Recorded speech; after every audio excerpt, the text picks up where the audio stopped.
حضرت عثمان بن عفان رضی اللہ تعالیٰ عنہ کسی قبر کے پاس کھڑے ہوتے تو بے حد روتے، اتنا روتے کہ داڑھی کے بال گیلے ہو جاتے۔ ان سے کسی صحابی نے پوچھا، جب آپ جنت اور جہنم کا تذکرہ کرتے ہیں تو تب تو آپ اتنا نہیں روتے، لیکن جب آپ کسی قبر پر کھڑے ہوتے ہیں تو بے حد روتے ہیں؟ تو انہوں نے فرمایا کہ نبی کریم صلی اللہ علیہ وآلہ وسلم نے ارشاد فرمایا، قبر آخرت کی پہلی منزل ہے، اگر وہ اس منزل سے نجات پا گیا تو اس کے بعد کی منزلیں آسان ہوں گی، اور اگر یہاں اس نے نجات نہ پائی تو اس کے بعد کی منزلیں بے حد مشکل ہوں گی۔ اور کہنے لگے، رسول اللہ صلی اللہ علیہ وآلہ وسلم نے ارشاد فرمایا، میں نے قبر سے ہولناک کوئی چیز نہیں دیکھی۔ ایک اور روایت ہے جس میں رسول اللہ صلی اللہ علیہ وآلہ وسلم فرماتے ہیں، خدا کی قسم اگر مجھے ڈر نہ ہوتا کہ تم اپنے مرنے والوں کو دفنانا چھوڑ دو گے تو میں قبر کی ہولناکی کی آواز سناتا۔ جب ایک مومن نیک بندے کو قبر میں اتارا جاتا ہے تو قبر اس سے کہتی ہے کہ اے عبداللہ، میرے سینے پر جتنے لوگ چلا کرتے تھے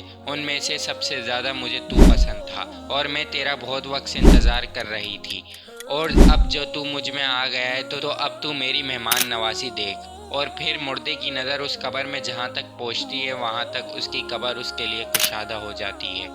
اور جب دوسری جانب ایک گنہگار شخص کو قبر میں لٹایا جاتا ہے تو قبر اس سے کہتی ہے کہ اے عبداللہ، اس دنیا میں جتنے لوگ بھی مجھ پر چلتے تھے ان میں سے سب سے زیادہ میں تجھ سے نفرت کرتی تھی۔ اے عبداللہ، اے اللہ کے بندے، میں تجھے سب سے زیادہ ناپسند کرتی ہوں، اور میں تیرا بہت وقت سے انتظار کر رہی تھی، اور اب جو تو مجھ میں آ گیا ہے تو اب میرا غضب دیکھے گا۔ اور پھر اس کے بعد قبر اس گنہگار شخص کو اتنی زور سے جگڑتی ہے کہ پسلیاں ایک دوسرے کے اندر گھس جاتی ہیں۔ جب نبی کریم صلی اللہ علیہ وآلہ وسلم یہ سب کچھ بیان کر رہے تھے تو آپ نے اپنی دونوں ہاتھوں کی انگلیوں کو لیا اور اس طرح آپس میں گھسا کے بتایا کہ اس طریقے سے پسلیاں آپس میں گھس جائیں گی، اور پھر اس کے بعد منکر اور نکیر آئیں گے۔ منکر اور نکیر جن کے بارے میں رسول اللہ نے بتایا، ان کی آنکھیں بجلی کی طرح چمک رہی ہوں گی، ان کی آواز گرجتی ہوئی بجلی کی طرح ہوگی، ان کے دانت بیل کے سینگوں کی طرح ہوں گے، اور بال پیروں تک ہوں گے۔ اور فرمایا، منکر اور نکیر کے دل میں ذرہ برابر رحم نہیں ہوگا سوائے نیک مومن بندوں کے۔ منکر اور نکیر ہر مردے کے پاس جائیں گے اور دونوں کے ہاتھوں میں ایک اسٹیل کا ہتھوڑا ہوگا،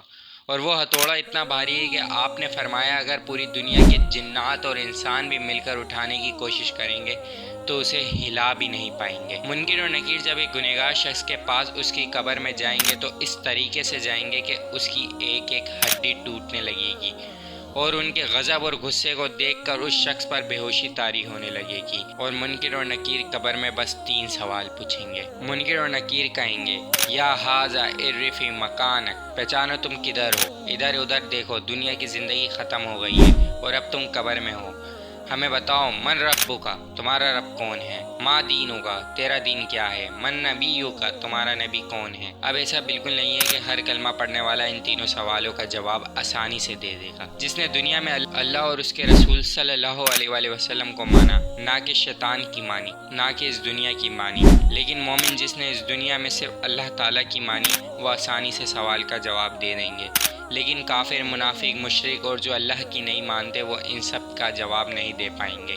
وہ لوگ کہیں گے، قرآن مجید میں اللہ تعالیٰ نے ارشاد فرمایا، کیا تم ان لوگوں کو نہیں دیکھتے کہ جنہوں نے اپنی خواہشات کو اپنا معبود بنا لیا ہے؟ جو لوگ ان سب کا جواب نہیں دے پائیں گے تو پھر منکر اور نکیر اس ہتھوڑے سے جو ان کے پاس ہوگا وہ قبر پر اتنی زور سے ماریں گے کہ پوری قبر میں چنگاریاں پھیلنے لگے گی، اور اب اس شخص سے منکر اور نکیر کہیں گے کہ اوپر دیکھ، اور جب وہ شخص اوپر دیکھے گا تو جنت کے دروازے اس کے سامنے کھل جائیں گے، اور وہ جنت کو دیکھے گا، جنت کی نعمتوں کو دیکھے گا، اور پھر اسے کہا جائے گا، یا عدو اللہ، اے اللہ کے دشمن، یہ تیری منزل ہوتی اگر تو دنیا میں اللہ کی مان کر چلتا۔ نبی کریم صلی اللہ علیہ وآلہ وسلم نے فرمایا، اس وقت انسان کو اپنی زندگی کا سب سے زیادہ پچھتاوا ہوگا، کیونکہ اسے پتہ ہوگا کہ اب اس کا ٹھکانہ جہنم ہے۔ پھر اس شخص کو جہنم کے لباس پہنا دیا جائے گا، پھر وہ کہے گا کہ اے اللہ، حساب کا دن کبھی نہ آئے، کہ قبر کے عذاب سے کہیں گنا زیادہ جہنم کا عذاب ہے۔